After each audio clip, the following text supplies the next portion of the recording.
ಆಹಾ! ತಟ್ಟೆ ಇಡ್ಲಿ ಸಂಜೆ ಹೊತ್ತು ಕತ್ಲಾದ್ಮೇಲೆ ತಟ್ಟೆ ಇಡ್ಲಿ ನೋಡಿ ಸೂಪರ್ ಆಗಿದೆ. ಕಡಲೆಬೇಳೆ ವಡೆ ಬೇರೆಯ ಆಹಾಹಾ! ಅದ್ರ ಜೊತೆಗೆ ಟೊಮೊಟೊ ಬಾತ್ ಬೇರೆ ಮಾಡಿದ್ರಂತೆ. ಕೈ ತೂತು ಗೊತ್ತಲ್ಲ ನಿಮಗೆ. ಶಿವಮೊಗ್ಗ ನಗರದಲ್ಲಿ ಕೈ ತೂತು ತಿಂಡಿ ಗಾಡಿ, ಚಿತ್ರಾನ್ನ, ಮೊಸರನ್ನ, ಪಲಾವು, ಗೀ ರೈಸ್ ಬೆಳ್ಳಂಬೆಳಗ್ಗೆನೇ ಇರುತ್ತೆ. 1,20,000 ರೂಪಾಯಿ ಅಂತೆ ಗಾಡಿಗೆ. ನೋಡಿ ಸೂಪರ್ ಆಗಿದೆ. ಗೋಪಾಲದಲ್ಲಿ ಹಲೋ ನಮಸ್ಕಾರ, ನಾನು ಶಿವಮೊಗ್ಗ ವಿರೂಪಾಕ್ಷ ಮಾತನಾಡ್ತಾ ಇದ್ದೀನಿ. 100 ಫೀಟ್ ರೋಡ್ಸ್ ಇರುತ್ತಲ್ಲ ಅಲ್ಲಿ ಸೈಡಲ್ಲಿ ಇಟ್ಕೊಂಡ್ಯಾರೆ. ಅದು ಈ ಗಾಡಿ ದೊಡ್ಡದಾಗುತ್ತೆ ಅಂತೇಳಿ ಇವಾಗ ಆಟೋ ವ್ಯಾನ್ ಒಳಗೆ ಮಾರುತಿ ವ್ಯಾನಲ್ಲಿ ತಂದು ಇಟ್ಕೊಂಡ್ಯಾರೆ. ಕಳೆದ 2 ತಿಂಗಳಿಂದ ಶಿವಮೊಗ್ಗದಲ್ಲಿ ಕೈ ತುತ್ತು ಓಪನ್ ಆಗಿದೆ. ಶ್ರೀ ವಿರೂಪಾಕ್ಷಿ ಸರ್ ಅವರು ಮೊನ್ನೆಯಿಂದ ನಮ್ಮದು ವೀಡಿಯೋಸು ಇನ್ಸ್ಟಾಗ್ರಾಮಲ್ಲಿ ಹಾಕಿದ್ರಿಂದ ನಮಗೆ ಕಸ್ಟಮರ್ ಇಂಪ್ರೂವ್ ಆಗಿದ್ದಾರೆ. ಸೊ ಹಾಗಾಗಿ ನಾವು ಕೂಡ ಐಟಮ್ಸ್ಗಳು ಜಾಸ್ತಿ ಮಾಡಿದ್ದೀವಿ.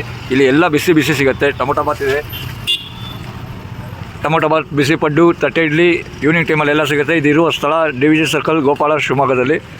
ಸೊ ನೋಡಿ, thank you so much Virupakshi sir. ನಿಮ್ಮಿಂದ ನಮಗೆ ತುಂಬ ಹೆಲ್ಪ್ ಆಗಿದೆ. ಸದಾ ಯುವಜನತೆಗೆ ಸಹಾಯ ಮಾಡುತ್ತಿರುವ ವಿರೂಪಾಕ್ಷಿ ಸರ್ಗೆ ಧನ್ಯವಾದಗಳು.